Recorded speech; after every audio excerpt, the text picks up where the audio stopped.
नमस्कार फ्रेंड्स, जय हिंद। मेरा नाम है प्रीतेश जोशी और आप सभी का स्वागत है भारतीय इतिहास के यानी इंडियन हिस्ट्री के एक बड़े इंटरेस्टिंग सेशन की तरफ। इस सेशन में हम चर्चा कर रहे हैं भारतीय राष्ट्रीय आंदोलन, इंडियन नेशनल मूवमेंट की। अभी भारतीय राष्ट्रीय आंदोलन की कड़ी जो है वो दो महत्वपूर्ण घटनाओं के बारे में चर्चा करेंगी, जो कि है 1916 का होम रूल आंदोलन और साथ साथ में हम चर्चा करेंगे 1917 की मॉन्टेग्यू घोषणा। पिछली वाली क्लास के अंदर हमने देखा था कि किस तरीके से लखनऊ अधिवेशन के अंतर्गत नरम दल और गरम दल दोनों साथ में आ चुके थे और लखनऊ समझौते से अब मुस्लिम लीग और कांग्रेस भी साथ काम करने के लिए जो है वो पूरी तरीके से तैयार हो चुके थे। आज की इस क्लास में हम देखने वाले हैं होम रूल आंदोलन और वो इन सब सारी की सारी घटनाओं से किस तरीके से जुड़ा हुआ था। क्या था वो ऐसा आंदोलन, एक बौद्धिक प्रचार आंदोलन जिसने भारतीय राजनीति के अंदर नौजवानों की जो एंट्री थी वो पूरी तरीके से पक्की कर दी। तो सबसे पहले चर्चा करते हैं और समझने की कोशिश करते हैं होम रूल आंदोलन के बारे में। होम रूल आंदोलन एक बौद्धिक प्रचार आंदोलन था जिसकी शुरुआत हुई थी आयरलैंड से और भारत के अंदर भी आयरलैंड से ही प्रभावित होकर यह आंदोलन जो है वो शुरू होता है। इसकी शुरुआत होती है 1916 में और इस आंदोलन का सिर्फ और सिर्फ एक मुख्य तरीका था, या इसका मुख्य ध्येय था कि किसी ना किसी तरीके से, संवैधानिक तरीके से, कॉन्स्टिट्यूशनल तरीके से ब्रिटिशर्स से स्वशासन की जो है वो मांग पूरी तरीके से प्राप्त करी जाए। इस पूरे के पूरे आंदोलन को चलाने के पीछे जिन दो व्यक्तियों का नाम था उनका नाम था बाल गंगाधर तिलक और एनी बेसेंट। तो चर्चा करते हैं साहब सबसे पहले होम रूल आंदोलन के बारे में। होम रूल आंदोलन की शुरुआत होती है अप्रैल 1916 में और ये एक तरीके का बौद्धिक प्रचार आंदोलन था जिसका मुख्य मकसद था कि ब्रिटिश सरकार के अंतर्गत रहकर, उन्हीं की छत्र छाया में रहकर संवैधानिक तरीके से स्वशासन प्राप्त करना, संवैधानिक तरीके से स्वशासन, सेल्फ रूल जो है वो पूरी तरीके से प्राप्त करना। यह आंदोलन जो था वो आयरलैंड के होम रूल आंदोलन से जो है वो पूरी तरीके से प्रेरित था। यह आंदोलन आयरलैंड के जो होम रूल आंदोलन वहां पर चल रहा था उससे पूरी तरीके से प्रेरित था। अच्छा, यहां पर एक बात ध्यान रखने वाली है कि आयरलैंड का जो होम रूल आंदोलन था उसके प्रणेता थे रेडमंड। अब यहाँ पर एनी बेसेंट आपको एक आयरिश महिला के तौर पे देखने को मिलती हैं और हम इनसे जुड़े हुए फैक्ट्स भी देखेंगे, पर यहाँ पर हमें ध्यान रखने वाली बात आती है कि बाल गंगाधर तिलक जो स्वराज की बात करते थे, जो ब्रिटिशर्स के अगेंस्ट बात करते थे, अब उनका हृदय परिवर्तन किस तरीके से होता है। तिलक अपनी जेल को काटकर 1914 के अंदर भारत वापस लौटते हैं और उनको ये बात समझ में आ जाती है कि अगर हमें किसी ना किसी तरीके से स्वराज का प्रभाव बनाना है, स्वराज का दबाव बनाना है, तो हमें संवैधानिक तरीके से इन चीज़ों की शुरुआत करनी पड़ेगी। अब ये जो पूरा का पूरा आंदोलन था, हम इसको दो पार्ट्स में डिवाइड करते हैं और सबसे पहले चर्चा करते हैं बाल गंगाधर तिलक के होम रूल आंदोलन के बारे में। बाल गंगाधर तिलक अपने होम रूल आंदोलन को चलाने के लिए इसकी स्थापना करते हैं 28 अप्रैल 1916 में और एक संगठन बनाते हैं जिसका नाम था इंडियन होम रूल लीग। क्या नाम था भैया? Indian home rule league. तो सबसे पहले तो डेट याद आ जाएगी और साथ साथ में संगठन का नाम भी बिल्कुल इंपॉर्टेंट तौर पे याद रखना है कि बाल गंगाधर तिलक ने होम रूल आंदोलन को चलाने के लिए कौन से संगठन की शुरुआत करी? Indian home rule league. अब भाई जब संगठन बना है तो इसका कोई ना कोई अध्यक्ष होगा, कोई ना कोई सचिव होगा। इस संगठन के अध्यक्ष हमें देखने को मिलते हैं साहब जोसेफ बैप्टिस्टा। क्या देखने को मिलता है? Joseph Baptista. और साथ साथ में हमें देखने को मिलते हैं यहाँ पे एनसी केलकर जो है वो सचिव यहाँ पर बन जाते हैं। तिलक का ये जो पूरा का पूरा होम रूल लीग थी, इंडियन होम रूल लीग थी, ये भारत के अंदर टोटल इसकी 6 ब्रांचेस होती है, 6 शाखाएं होती है। कहाँ पर? कर्नाटका पे, महाराष्ट्र, बरार और मध्य प्रांत के अंदर ये पूरी की पूरी होम रूल आंदोलन की तिलक की शाखाओं को बनाया जाता है।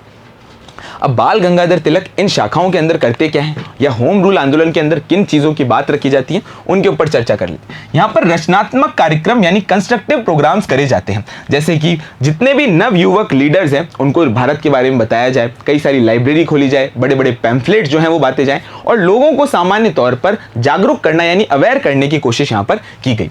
दूसरी इंपॉर्टेंट चीज यहाँ पर मातृभाषा के अंदर शिक्षा की मांग रखी गई कि भैया जो भाषा होनी चाहिए, जो पढ़ाई की भाषा होनी चाहिए वो मातृभाषा में होगी तो बच्चों का जुड़ाव ज्यादा होगा और उनके अंदर देशभक्ति की भावना ज्यादा आएंगी। साथ साथ में भाषाई आधार पर राज्य के निर्माण की जो बात है वो यहाँ पर तिलक ने करी। अब आप यहां पर देखो कि सबसे पहले अगर भाषाई आधार पर राज्य की मांग करने वाले व्यक्ति थे तो कौन थे साहब? बाल गंगाधर तिलक। और मेरा आप लोगों से क्वेश्चन है, जल्दी से कमेंट सेक्शन में भी बताना कि भाई पहला ऐसा कौन सा राज्य था भारत का जो भाषाई आधार पर बना, यानी लिंग्विस्टिक बेस पर बनने वाला भारत का ऐसा कौन सा पहला राज्य था? कमेंट सेक्शन में बताएं। तो ये 3 इंपॉर्टेंट चीजें जो है वो अपने को तिलक की होम रूल लीग के अंदर देखने को मिलती है। आगे बढ़ते हैं और हम देखते हैं एनी बेसेंट की लीग, कि भाई एनी बेसेंट की जो पूरी की पूरी होम रूल लीग थी उसकी स्थापना कब हुई और उसके प्रमुख तौर पर कौन अध्यक्ष और सचिव थे। हमें यहाँ पर देखने को मिलता है एनी बेसेंट की जो ये होम रूल लीग थी इसकी स्थापना होती है 3 सितंबर 1916 और इस संगठन का नाम भी क्या रखा गया भैया, होम रूल लीग। इसकी जो अध्यक्ष थी वो श्रीमती एनी बेसेंट खुद थी और सचिव थे जॉर्ज अरुंडेल। जिस तरीके से इंडियन होम रूल लीग की यानी तिलक का जो संगठन था उसकी पूरी की पूरी भारत के अंदर टोटल 6 शाखाएं थी, बाकी बचे इलाकों में हमें देखने को मिलती है कि एनी बेसेंट जो है उनकी होम रूल लीग की स्थापना होती है। तिलक के कार्य क्षेत्र को छोड़कर टोटल 200 शाखाएं जो है वो यहाँ पर हमें देखने को मिलती है। क्लियर हो गई बात। चलो अब यहाँ पर सुनो इंपॉर्टेंट बात कि भाई यहाँ पर आगे की क्या घटना होती है। अब ब्रिटिश सरकार को ये लगता है कि भैया ये जो होम रूल लीग है ये धीरे धीरे अपने पैर जो है वो पूरे के पूरे भारत के अंदर पसार रही है और उनके लिए जो है हमें देखने को मिलता है कि एक बहुत बड़ी प्रॉब्लम वाली चीज़ बनने लग गई थी। इस वजह से बाद में हमने देखने को मिलता है कि एनी बेसेंट को जो है वो ब्रिटिश सरकार, ब्रिटिश पुलिस जो है वो पूरी तरीके से गिरफ्तार कर लेती है और इसी वजह से सरकार ने एनी बेसेंट को गिरफ्तार कर लिया और इसी चीज़ से आकर सुब्रमण्यम अय्यर ने नाइटहुड की जो उपाधि थी वो अपनी उपाधि त्याग दी। पर इस पूरे के पूरे आंदोलन का जो सबसे बेस्ट पार्ट था, ये जो भारत के लिए सबसे ज़्यादा फायदा था कि इस आंदोलन ने नव युवक यानी जितने भी नए नेता थे, जितने भी जवान नेता थे, उनको भारतीय राजनीति से पूरी तरीके से जोड़ दिया। जैसे कि जवाहरलाल नेहरू हमें साथ साथ में मोहम्मद अली जिन्ना, ये सारे के सारे जो जवान लीडर्स थे वो भारतीय राजनीति में पूरी तरीके से जुड़ चुके थे और ये जो एनी बेसेंट की पूरी लीग थी इसके अंदर जवाहरलाल नेहरू, जिन्ना, सीआर दास, लाला लाजपत राय सभी इसके मुख्य सदस्य थे। तो ये तो बात हो गई साहब आपके होम रूल लीग की। अब यहाँ पर क्वेश्चन कैसे बनेगा, सबसे पहले तो होम रूल लीग की स्थापना कब हुई, तो 1916 बता देंगे भाई। होम रूल लीग के 2 पार्ट्स कौन से, एक तिलक वाला पार्ट है, एक अपना एनी बेसेंट वाला पार्ट है। तिलक की लीग का क्या नाम था, Indian home rule league. Annie Besant की लीग का क्या नाम था भैया, होम रूल लीग। हमें देखने को मिलती है तिलक की कितनी शाखाएं थी, तो टोटल 6 शाखाएं थी। एनी बेसेंट की कितनी शाखाएं थी, तो भैया टोटल 200 शाखाएं थी। तिलक के कार्य क्षेत्र को छोड़कर बाकी सारे इलाके के अंदर हमें एनी बेसेंट की शाखाएं देखने को मिलती हैं। अब यहाँ पर हमें देखने को मिलता है कि हमने एनी बेसेंट की बात करी है तो हमें एनी बेसेंट से रिलेटेड और फैक्ट्स भी देखने चाहिए जो एग्जामिनेशन पॉइंट ऑफ व्यू से बहुत ज़्यादा इंपॉर्टेंट है, क्योंकि जो बात शुरू होगी वो वहीं पर ही खत्म होगी। चलिए भैया तो अपन बात करते हैं एनी बेसेंट के बारे में। देखो एनी बेसेंट के बारे में अगर हम बात करते हैं तो पहली बात तो हमें ये देखने को मिलती है भारत के अंदर ना एक सामाजिक सुधार की, जब संगठनों की बात करते हैं, सामाजिक सुधार की, सामाजिक धार्मिक आंदोलन की बात करते हैं, तब एक संगठन बनाया गया था जो भारत के बाहर से आता है और भारत के जितने भी पौराणिक धर्म थे उनके बारे में लोगों को जागरूक करने का काम करता है। तो अगर आपको याद हो तो उस संगठन को या सोसाइटी को बोलते हैं साहब थियोसॉफिकल सोसाइटी। Theosophical society. अभी जो थियोसॉफिकल सोसाइटी थी इसी की मेंबर बनके जो है एनी बेसेंट भारत आती है। कहां से आती है भैया, आयरलैंड से आती है। कहां से आती है भैया, आयरलैंड से आती है। आयरिश महिला थी और वो थियोसॉफिकल सोसाइटी के काम करने के लिए जो है वो भारत आती। थियोसॉफिकल सोसाइटी क्या थी कि भाई उसका मेन मकसद था कि भारत के जितने भी पौराणिक धर्म हैं उनके बारे में लोगों को जागरूक करना। पहला फैक्ट तो ये कि भैया किसकी मेंबर थी, तो साहब थियोसॉफिकल सोसाइटी थी। कहां से आई थी भैया, तो इंपॉर्टेंट तौर पे आयरलैंड से आई थी। एक जो सबसे इंपॉर्टेंट फैक्ट आपको याद रखना है कि भाई 1917 में जो कांग्रेस का अधिवेशन हुआ था उसकी एनी बेसेंट जो है वो पहली महिला अध्यक्ष बनती है। तो क्वेश्चन डायरेक्ट बनता है कि भारतीय राष्ट्रीय कांग्रेस की पहली महिला अध्यक्ष कौन थी, तो श्रीमती बेसेंट थी। लेकिन ध्यान रखने वाली बात है पहली भारतीय महिला अध्यक्ष कौन थी, तो सरोजिनी नायडू, क्योंकि ये तो आयरलैंड से थी ये बात। अच्छा दूसरी इंपॉर्टेंट बात यहां पर अपने को ध्यान रखनी है कि जो BHU है, बनारस हिंदू यूनिवर्सिटी है, जो अपनी सेंट्रल हिंदू यूनिवर्सिटी है, उसकी स्थापना के अंदर भी मदन मोहन मालवीय के साथ मिलकर इनका बड़ा इंपॉर्टेंट योगदान था। और इनके 2 न्यूज़पेपर हैं वो भी कई बार एग्जाम में आ जाते हैं। एक तो आपका कॉमनवील और न्यू इंडिया, कॉमनवील और साथ साथ में न्यू इंडिया।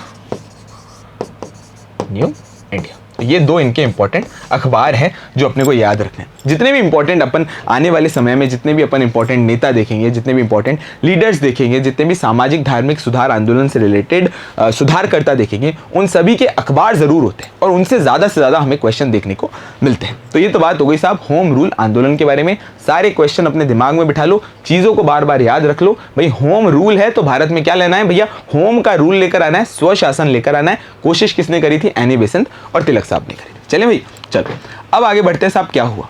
अब जब अंग्रेज़ों को ये बात लगी तो उनको लगा कि साहब ये होम रूल की बात कर रहे हैं और संवैधानिक तरीके से ही बात कर रहे हैं। तो अंग्रेज़ों ने जो है वो एक घोषणा कर दी। किसने घोषणा कर दी भैया? अंग्रेज़ों ने जो है वो पूरी तरीके से घोषणा कर दी। उस घोषणा को हम कहते हैं 1917 की मॉन्टेग्यू घोषणा। मॉन्टेग्यू कौन थे? उस समय के भारत सचिव। उस समय के भारत सचिव कब करते हैं भैया घोषणा? तो 20 अगस्त 1917 को जो है घोषणा करी जाती है। इस घोषणा के अंतर्गत भारतीयों को स्वशासन का अधिकार दिया जाएगा। ये प्रॉमिस के तौर पर कहा जाता है कि भारतीयों को आने वाले समय में धीरे धीरे जो है वो स्वशासन के अधिकार दिए जाएंगे। तो देखो भाई, होम रूल आंदोलन से अंग्रेजों के अंदर भी परिवर्तन आता है, भारत की राजनीति में भी परिवर्तन आता है और अंग्रेज जो है वो ये प्रॉमिस कर देते हैं कि साहब स्वशासन जो है वो दिया जाएगा। अब यहाँ पर इंपॉर्टेंट क्वेश्चन बनता है कि मॉन्टेग्यू घोषणा कब हुई, किसने करी? तो मॉन्टेग्यू कौन था भाई? तो अपने को याद रखना है, मॉन्टेग्यू भारत सचिव था जिसने एक घोषणा करी कि भारत के अंदर जो है स्वशासन दिया जाएगा। क्लियर हो गई यहाँ तक बात? यहाँ से जितने भी इंपॉर्टेंट क्वेश्चन बनते हैं उन सभी के ऊपर अपन ने चर्चा कर ली। अब आपको क्या करना है, आपको एक बात बतानी है कि भाई अंग्रेजों का हृदय परिवर्तन आखिर हुआ क्यों। तो ये चीज़ जो है आप कमेंट सेक्शन में ज़रूर बता सकते हैं। आशा करता हूँ आपको ये क्लास अच्छी लगी होगी। मिशन ज्ञान के इस परिवार के साथ बने रहें। Thank you.